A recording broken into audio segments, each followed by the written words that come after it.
Friday, November 22nd. It all began so beautifully. The President's car is now turning onto Elm Street, and it will be only a matter of minutes before he arrives at the trademark. Suddenly, there was a sharp, loud report, a shot. Just heard a call on the radio for all units along Industrial to pick up the motorcade. Something has happened here. We understand there has been a shooting. The President of the United States is dead. Mrs. Kennedy's dress was stained with blood. One leg was almost entirely covered with it. She said, "I want them to see what they have done to Jack." This is a sad time for all people. I will do my best. That is all I can do. You, Lyndon B. Johnson, do solemnly swear. I, Lyndon B. Johnson, do solemnly swear. I am happy to join with you today in what will go down in history as the greatest demonstration for freedom. Existing circumstances, the law enforcement resources of the states are unable to suppress the serious domestic violence in or near the city of Chicago. In the preservation of law and order, there can be no compromise, regardless of their race, their creed, or their color, their national origin. Senator Robert F. Kennedy has passed away after being shot at the Ambassador Hotel. Why not negotiate now? So many ask me. The answer is that we and our South Vietnamese allies are wholly prepared to negotiate tonight.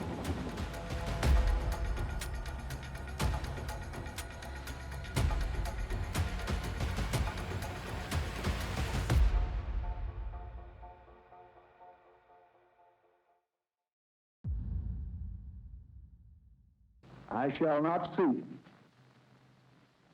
and I will not accept the nomination of my party for another term as your president. Lyndon B. Johnson, the 36th President of the United States. His time in the White House began under the shadow of JFK's assassination, thrusting him into leadership amidst national grief and uncertainty. 6 years later, America stood in a very different position.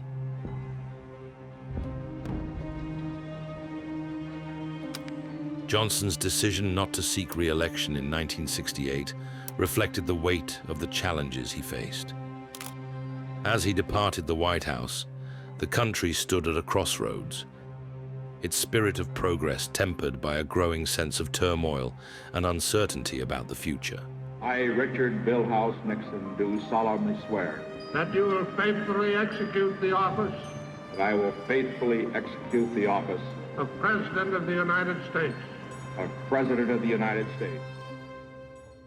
But how did this towering figure of the 1960s ascend to such power in the wake of tragedy? And what did it mean for America?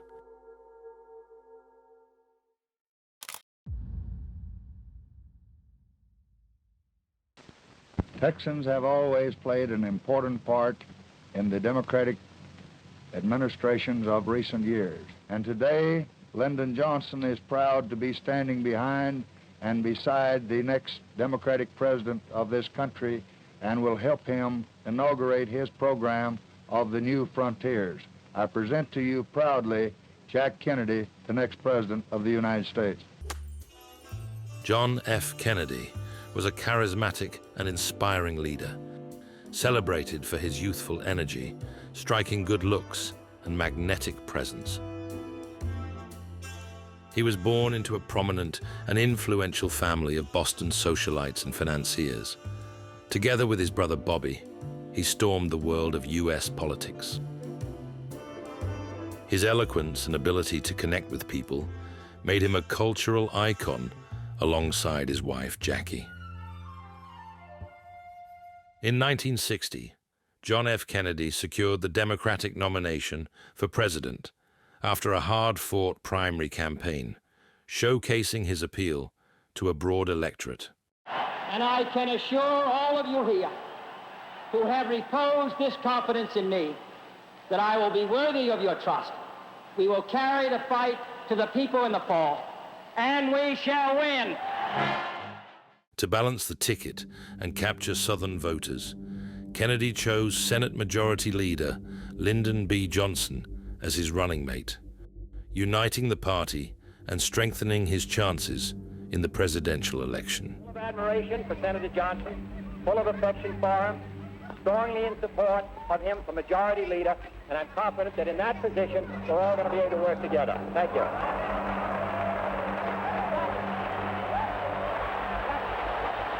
Johnson's political style contrasted JFK's. He was a complex and larger-than-life character, shrewd, ambitious, and even intimidating in his approach.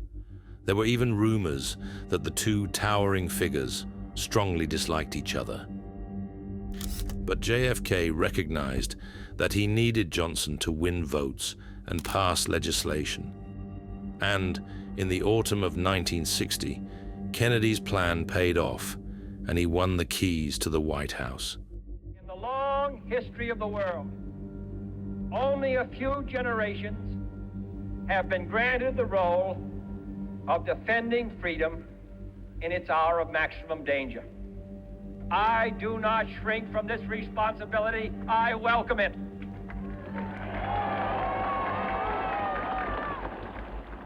I do not believe that any of us would exchange places with any other people or any other generation.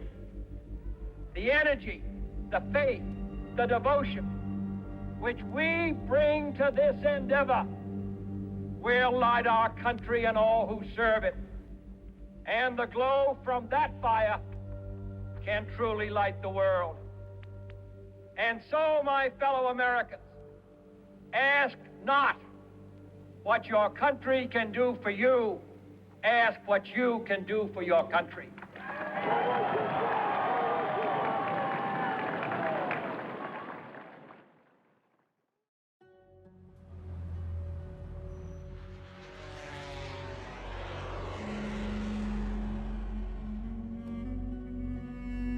In the administration's first 1,000 days, John F. Kennedy, alongside Vice President Johnson, focused on ambitious domestic and foreign policy initiatives. I am proud of a program and of a country that has helped to arm and feed and clothe millions of people who live on the front lines of freedom. I am especially proud that this country has put forward for the 60s a vast cooperative effort to achieve economic growth and social progress throughout the Americas. Domestically, Kennedy advanced civil rights, proposed tax cuts, and launched the Peace Corps to foster global goodwill. Harry Truman once said there are 14 or 15 million Americans who have the resources to have representatives in Washington to protect their interests. And that the interests of the great mass of the other people, 150 or 60 million, is the responsibility of the President of the United States, and I propose to fulfill it. You have made efforts on behalf of others. What have you done for the women according to the promises of the platform? Well, I'm sure we haven't done enough, and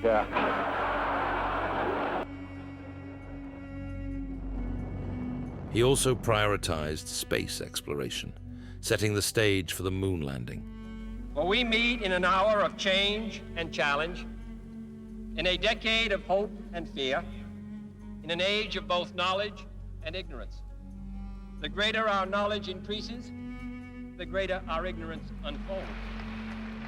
We choose to go to the moon in this decade and do the other things, not because they are easy, but because they are hard. Because that goal will serve to organize and measure the best of our energies and skills. Because that challenge is one that we're willing to accept, one we are unwilling to postpone, and one we intend to win, and the others too. In foreign affairs, he managed crises like the Bay of Pigs invasion and the Cuban Missile Crisis, while navigating Cold War tensions.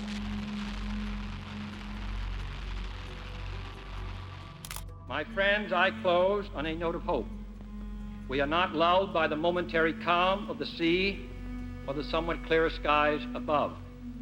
We know the turbulence that lies below and the storms that are beyond the horizon this year. But now the winds of change appear to be blowing more strongly than ever in the world of communism, as well as our own.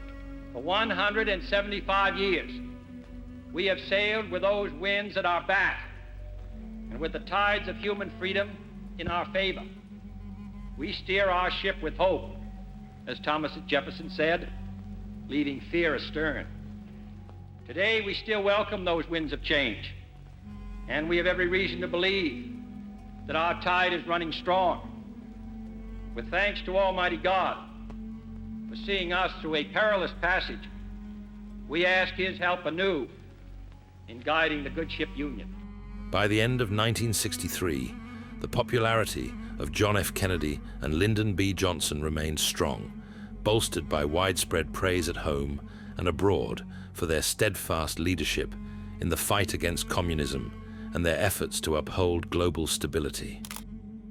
But what happened next would spread shockwaves around the world and send American politics into turmoil. This is a very dangerous and uncertain world. We would like to live as we once lived, but history will not permit it. The balance of power is still on the side of freedom. We are still the keystone in the arch of freedom, and I think we will continue to do as we have done in our past, our duty. I'm confident, as I look to the future, that our chances for security, our chances for peace, are better than they've been in the past.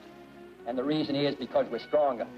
And with that strength is a determination to not only maintain the peace, but also the vital interests of the United States.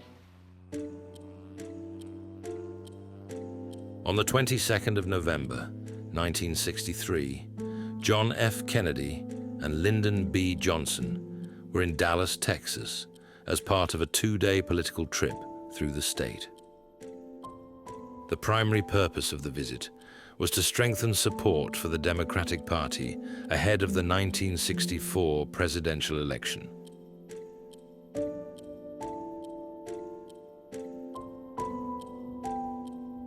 Texas was politically divided at the time, with tensions between conservative and liberal factions within the Democratic Party. Kennedy hoped to mend these divisions and solidify his political base in the South.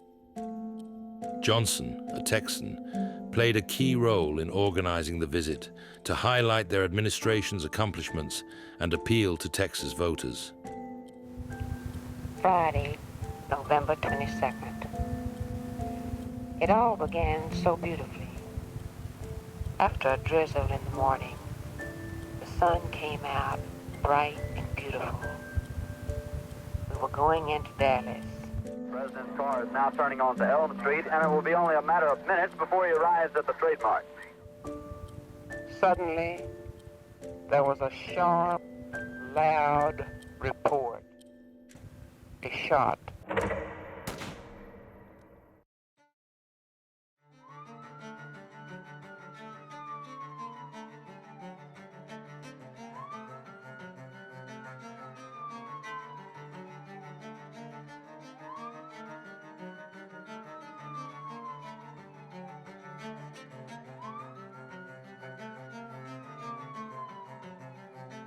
Just a moment, we have a bulletin coming in. We now switch you directly to Parkland Hospital and KBOX News Director Bill Hampton.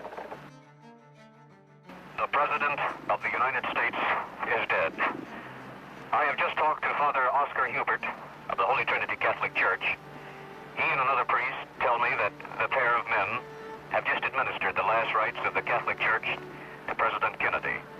President Kennedy has been assassinated. It's official now. The President is dead.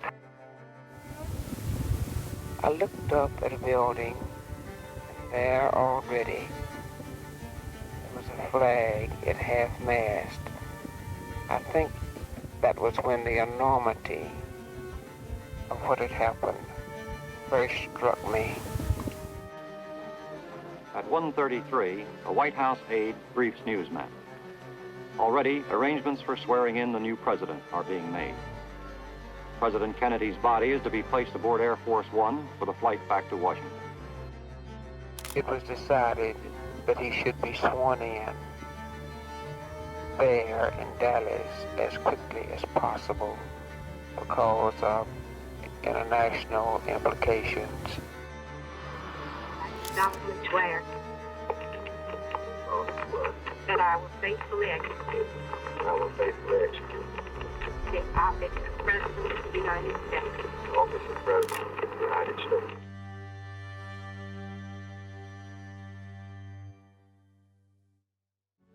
Then President Johnson and the First Lady leave the plane. Now the Texan, who has devoted his life to an energetic public career, faces the burdens of office in days of foreign and domestic crises to keep burning the torch that has inspired a free world. With humility, the President of the United States harks to the future. This is a sad time for all people. We have suffered a loss that cannot be weighed. For me, it is a deep personal tragedy. I know that the world shares the sorrow that Mrs. Kennedy and her family bear. I will do my best. That is all I can do. I ask for your help and God's. In some men, the presidency has bred greatness. They have become giants forged in the crucible of courage. Now begins a new chapter in the history of a nation grown great under the inspired leadership of great men. President Johnson faces his monumental tasks with a sense of integrity that is unquestioned, with knowledge that breeds respect, and with hope that God will guide his hand. Far into his first night as president, he faces his awesome future unflinchingly. The light of reason won't be dimmed by a rifle shot.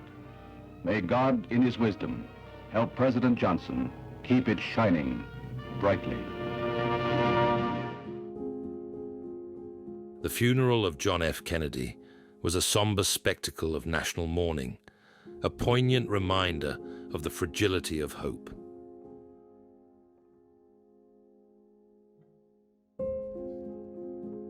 Leaders from around the world gathered to pay their respects, and the Kennedy family represented the nation's grief.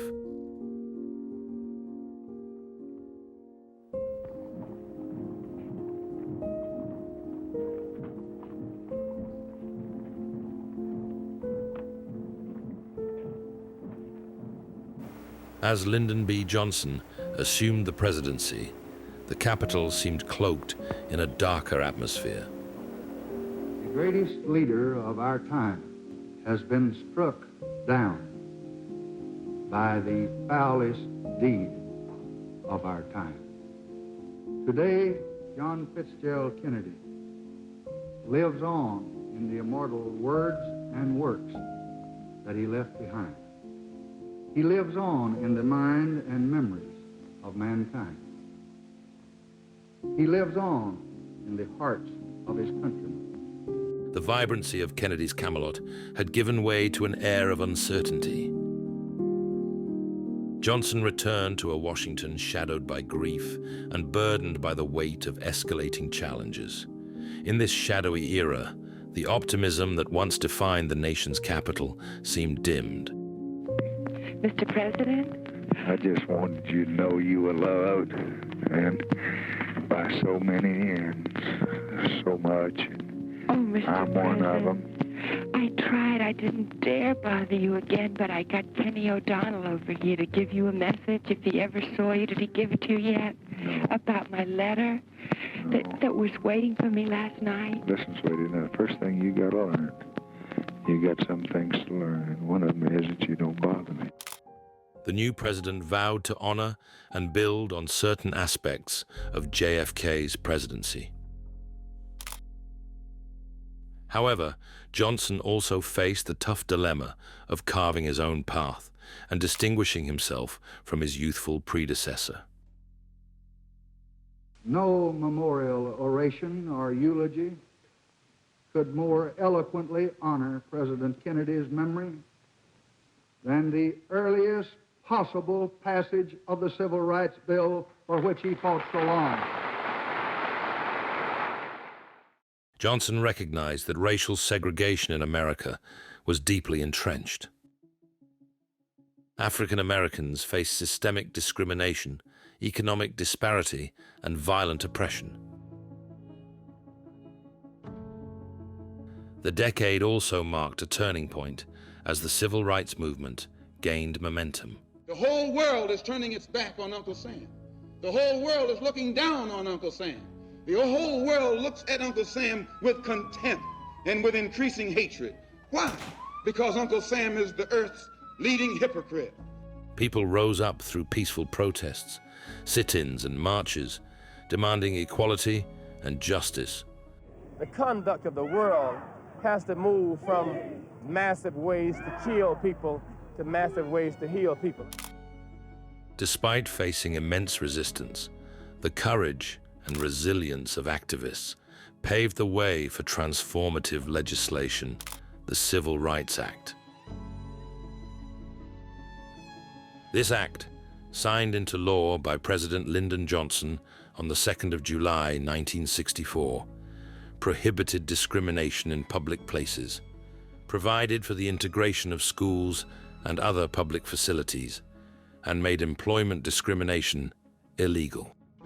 It was the most sweeping civil rights legislation since Reconstruction, and it changed the lives of millions of Black Americans. We must not approach the observance and enforcement of this law in a vengeful spirit. Its purpose is not to punish. Its purpose is not to divide, but to end divisions, divisions which have lasted all too long. Its purpose is national, not regional. This Civil Rights Act is a challenge to all of us to go to work in our communities and our states, in our homes and in our hearts, to eliminate the last vestiges of injustice in our beloved country. So, tonight I urge every public official, every religious leader, every business and professional man, every working man, every housewife, I urge every American to join in this effort to bring justice and hope to all our people and to bring peace to our land. Johnson had stayed true to his word, and later that year, he won the election in a landslide victory.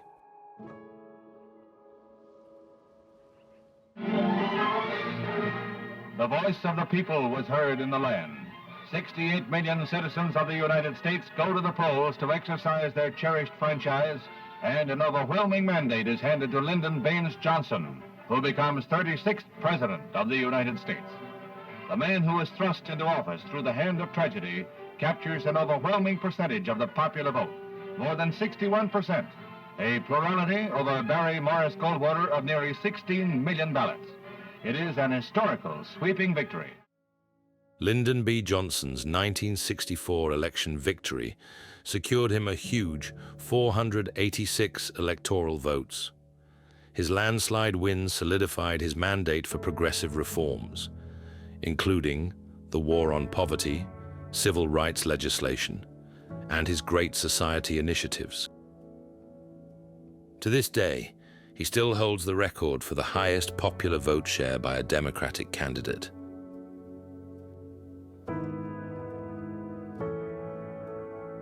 On 20th January, 1965, Johnson was officially inaugurated outside the Capitol.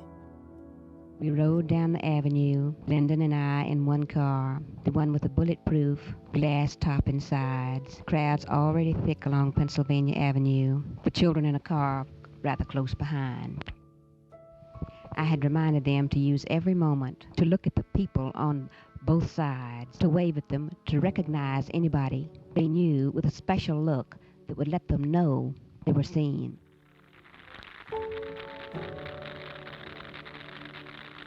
because this would be our only moment of contact with many of them who had come from all the 50 states.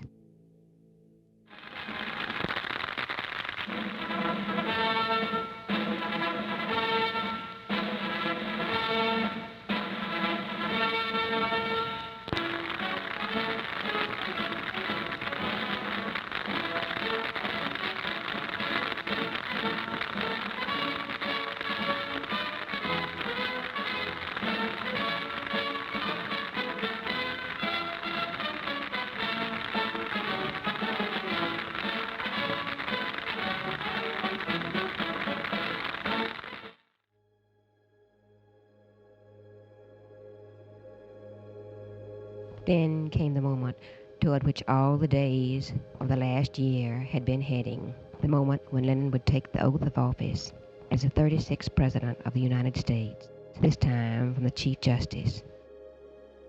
You, Lyndon Baines Johnson, do solemnly swear. I, Lyndon Baines Johnson, do solemnly swear. That you will faithfully execute. That I will faithfully execute. The office of the Presidency of the United States. The office of the Presidency of the United States. It had first been mentioned to me by Leonard Marks that I should hold the Bible for his swearing in. We used the Bible his mother had given him when we moved to the ranch, Christmas of 1952. I do not know whether the idea originated in Lyndon's mind, or perhaps in Lizzie's, or in Leonard's own, but it was a sweet thing for any of them to do.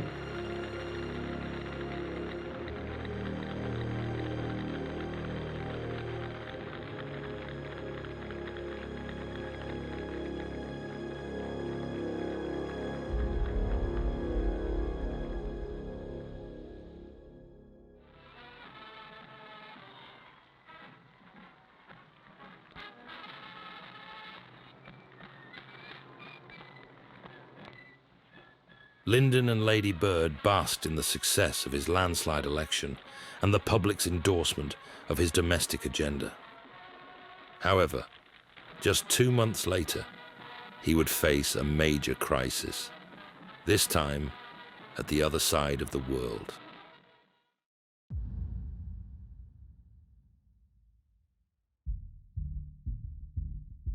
In the early 1960s, the US was deeply concerned about communism spreading in Southeast Asia.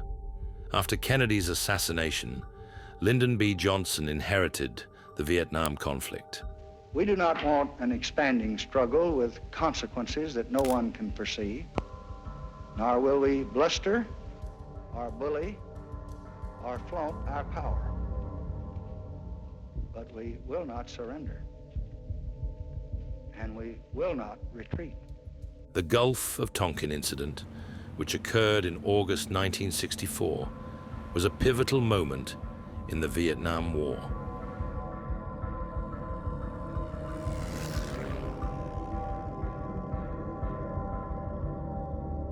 The US Navy reported 2 separate attacks by North Vietnamese torpedo boats on American destroyers in international waters.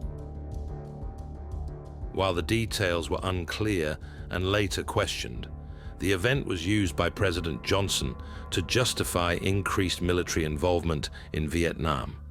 Congress quickly passed the Gulf of Tonkin Resolution, giving Johnson the authority to use force, leading to the escalation of US troops in the region. On the 8th of March, 1965, 2 battalions of US Marines waded ashore on the beaches at Da Nang. Those 3,500 soldiers were the first combat troops the United States had dispatched to South Vietnam to support the Saigon government in its effort to defeat an increasingly lethal communist insurgency. During our tour in the Republic of Vietnam, we have all seen what communism can do to a struggling nation in our world community. It is therefore most important that we conduct our affairs with the people of the Republic of Vietnam in a manner that will show the Vietnamese citizen that we are his friends and that we are here to assist him in the improvement as well as the security of his country. The conflict was characterized by harsh jungle conditions, extreme heat, heavy monsoons, and dense terrain, which made conventional warfare challenging. Guerrilla warfare, used extensively by the Viet Cong, relied on ambushes, booby traps, and hit-and-run tactics, leveraging their intimate knowledge of the terrain to outmaneuver and wear down US and South Vietnamese forces.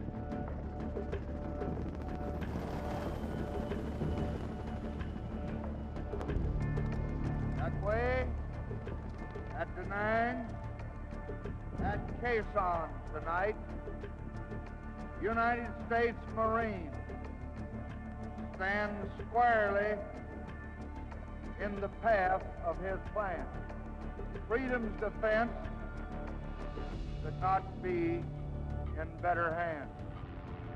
Vietnam blurred traditional battle lines and created a war of attrition that was as psychological as it was physical.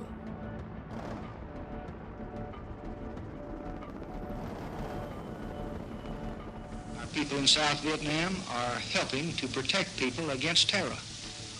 They are also helping, and they will help more, in increasing agricultural production, in expanding the medical help, and in building a sense of hope for the good people of South Vietnam.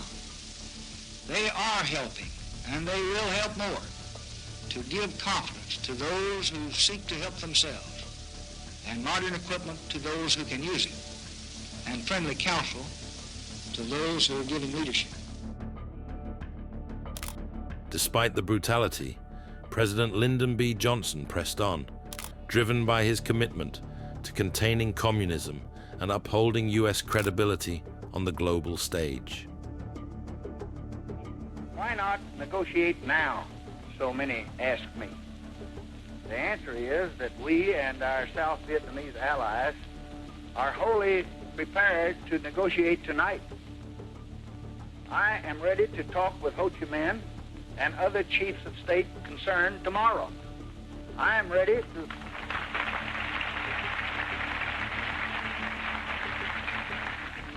I am ready to have Secretary Rusk meet with their foreign minister tomorrow. But Hanoi has not accepted any of these proposals. So it is by Hanoi's choice and not ours, and not the rest of the world, that the war continues. At home, the Vietnam War draft sparked widespread backlash, especially among young people. Many felt it was unfair, as poor and minority men were disproportionately drafted, while wealthier individuals could avoid service with college deferments. Before the parade, mass draft card burning was urged. Demonstrators claimed 200 cards were burned, but no accurate count could be determined. Reporters and onlookers were jostled away on purpose. Although mostly peaceful, shouted confrontations were frequent and fiery during the course of the march. The anti-war marchers were picketed by anti-war marchers who were hawkish toward the parading doves.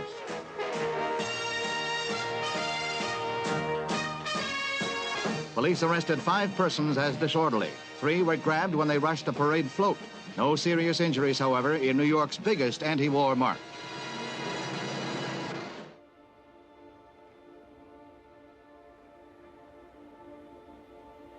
Protests grew as the war's morality was questioned, and many resisted by burning draft cards or fleeing to Canada.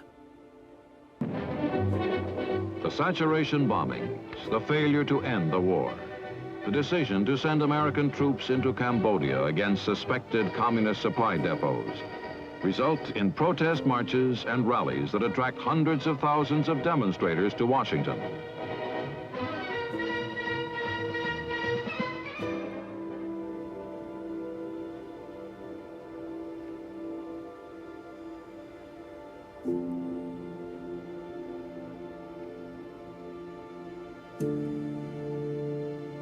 People in Europe also took to the streets, placing pressure on their governments to end support for America's involvement.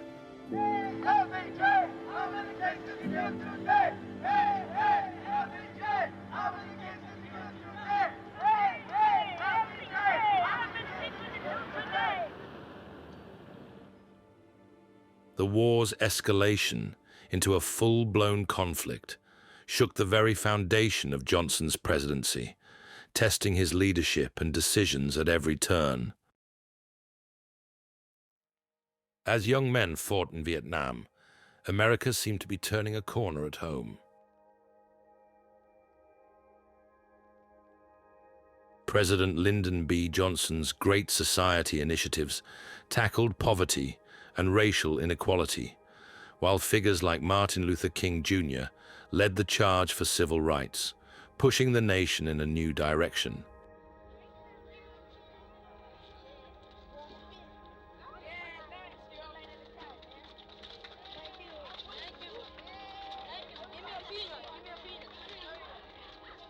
Together, these efforts offered hope for a more just society, even as the Vietnam War stirred political tension and division. I have a dream that one day on the red hills of Georgia, the sons of former slaves and the sons of former slave owners will be able to sit down together at the table of brotherhood. And so the march from Selma to Montgomery has begun. Dr. Martin Luther King here, heading a procession of between 7,000 and 10,000 people on the first stage of their march towards Montgomery and the state capitol. The march is going to last 5 days. The people will be replaced in that time, but at the moment, things look quiet. The federal troops have moved in. Military police units have been blocking off the Selma area all the morning, and helicopters flying overhead, making sure that there'll be little trouble. At the moment, there certainly seems to be little trouble. Very little reaction from most of the white population here in Selma. But, of course, a lot could happen in the 5 days and 4 nights that this march is going to take. I want to say to you once more that we who live and labor in the South are with you. And if in a few days something isn't done to demonstrate a good faith start in relieving these problems by the city officials, we're ready to come right back and join with you in another massive march just like this one.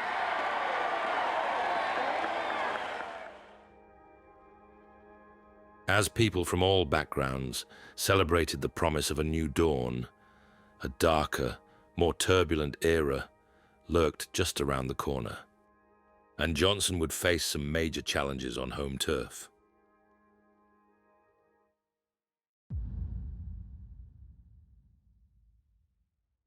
By 1968, Martin Luther King Jr. had made many enemies, and a tragic event would soon cut short his fight for freedom. In the spring of that year, King traveled to Memphis, Tennessee, to support a strike by sanitation workers.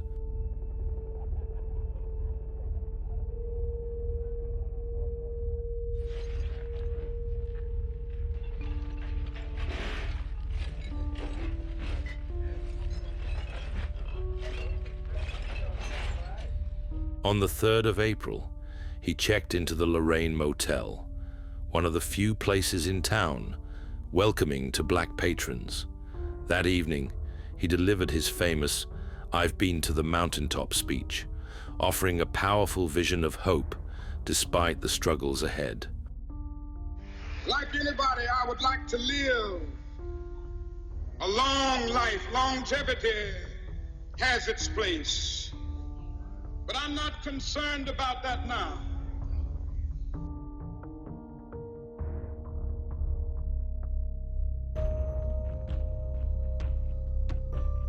And he's allowed me to go up to the mountain.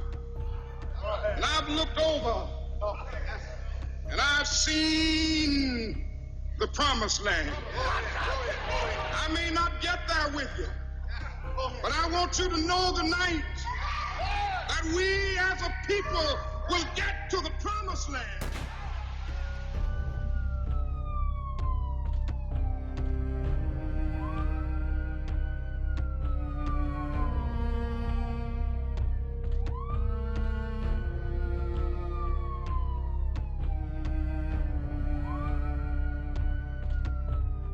The following day, at 6:05 p.m., while standing on the motel's second-floor balcony, a rifle shot rang out, striking King in the neck.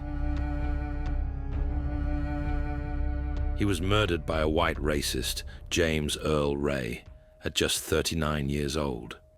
I was deeply saddened last evening, as all men of goodwill must have been, by the senseless slaying of Dr. Martin Luther King. He was a symbol of nonviolence, and I hope and pray that his end would in some way bring people together so that we could solve the many serious problems of human relations that face us in this country of ours today in a nonviolent manner. James Earl Ray was convicted of the murder and arrested in Britain, although the true details, whether Ray acted alone or was part of a larger conspiracy, remain unclear. News of Ray's arrest came first from the FBI chief Edgar Hoover in Washington. He said that Ray was carrying 2 Canadian passports and a fully loaded pistol when he landed at London from Lisbon. King's death didn't silence his voice. Nothing ever would.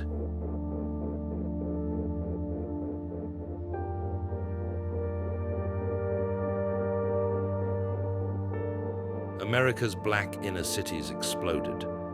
Over the next several days, more than 100 cities experienced significant outbreaks of rioting, arson, looting, and violence. In all, some 27,000 people were arrested, about 3,500 were injured, and more than 40 were killed. Existing circumstances, the law enforcement resources of the states are unable to suppress the serious domestic violence in or near the city of Chicago. Lyndon B. Johnson, deeply shaken by Martin Luther King Jr.'s assassination, called for national unity. He encouraged Americans to honor King's legacy by continuing the fight for justice and equality, rather than succumbing to violence and division. Even in our sleep, pain which cannot forget falls drop by drop upon the heart, until in our own despair, against our will, comes wisdom through the awful grace of God. What we need in the United States is not division. What we need in the United States is not hatred. What we need in the United States is not violence and lawlessness, but is love and wisdom and compassion toward one another, and a feeling of justice toward those who still suffer within our country, whether they be white or whether they be black. Senator Robert F. Kennedy, the brother of JFK, announced the assassination of Dr. Martin Luther King Jr. on the 4th of April, 1968, during a presidential campaign stop in Indianapolis, Indiana. RFK addressed the crowd with a heartfelt and emotional announcement, asking for peace and understanding in the face of the tragedy. But, unbeknownst to Kennedy, he would face a similar fate only 2 months later. After JFK's assassination, Robert continued to serve as Attorney General under President Lyndon B. Johnson, before resigning in 1964 to focus on his successful campaign for the U.S. Senate from New York.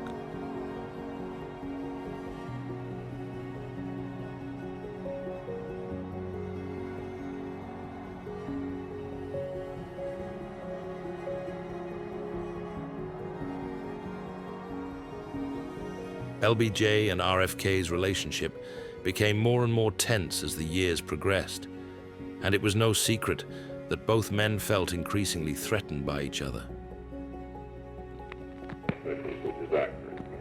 Yes? The Attorney General calling you on 90. Thank you. Mr. President, that invitation's still outstanding to you, but I know that you've got a lot of other problems, so... Fine, I'll look into it and I'll talk to you this week. Decide. Yeah, I'll talk to you in a day or two. Bye. The biggest break in their relationship came in 1968, when RFK decided to challenge LBJ for the Democratic nomination for president. At this point, Johnson had already been in office for a full term and was seeking re-election, but RFK's candidacy represented a challenge, not just politically, but personally. Johnson unexpectedly announced in March 1968 that he wouldn't seek re-election. I shall not seek, and I will not accept the nomination of my party for another term as your president. On 5th June 1968, Robert Kennedy arrived at the Ambassador Hotel in Los Angeles, where he gave an enthusiastic victory speech after winning the California primary.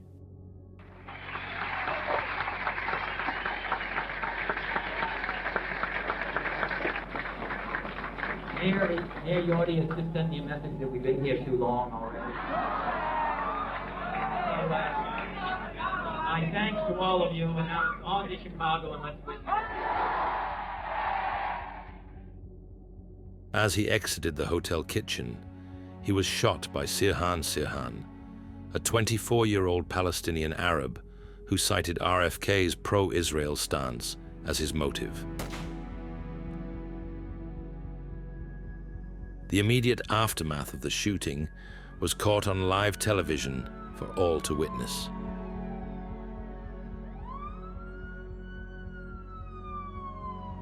Kennedy was rushed to the hospital, but died from his injuries the next day. His death, just 2 months after Martin Luther King's assassination, marked another tragic blow to the hopes of the American public, shattering dreams of a more just and united country. At Robert F. Kennedy's funeral, Lyndon B. Johnson attended in somber tribute. RFK's death was a harsh reminder to the president of the vulnerability of those in power. 1 out of every 5 presidents since 1865 has been assassinated. Can our society any longer tolerate the widespread possession of deadly firearms by private citizens? What, beyond firm and effective federal and state gun control laws, which are so desperately needed, can be done to give further protection to public leaders and to private citizens?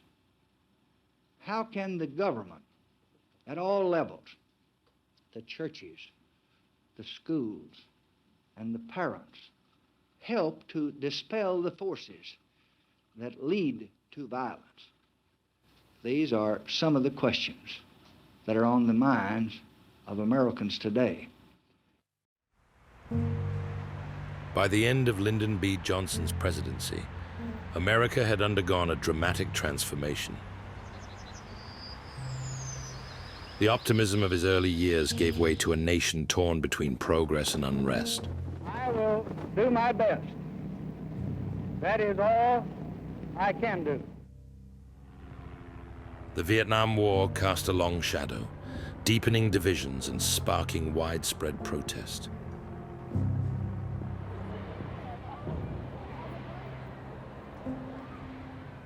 The death of Martin Luther King had triggered widespread grief and violent riots in inner cities across the country.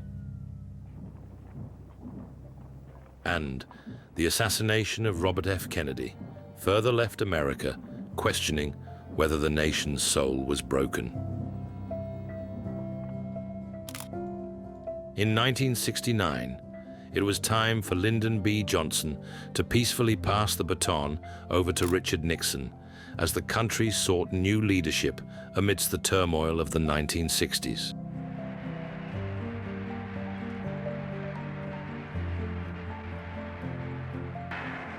I again proudly accept that nomination for President of the United States.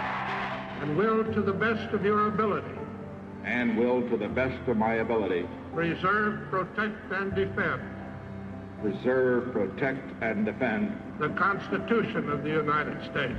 the Constitution of the United States. So help you God. So help me God.